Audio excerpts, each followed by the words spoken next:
अब रुख करते हैं खेल के मैदान का।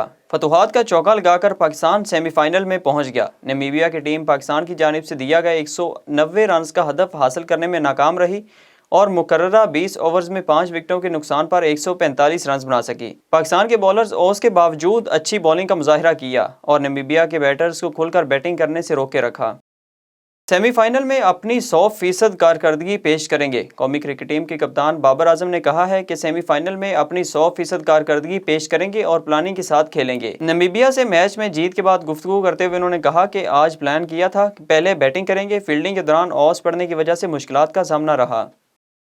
बाबर ने कोहली का एक और रिकॉर्ड तोड़ डाला। बाबर आजम ने बतौर कप्तान 14 निस्फ सेंचुरियां स्कोर की हैं, जबकि भारतीय कप्तान की 13 निस्फ सेंचुरियां हैं। ख्याल रहे कि 27 साल Babar Azam T20 international cricket में बतौर कप्तान तेज तरीन 1000 रन मुकम्मल करने वाले पहले बैट्समैन हैं।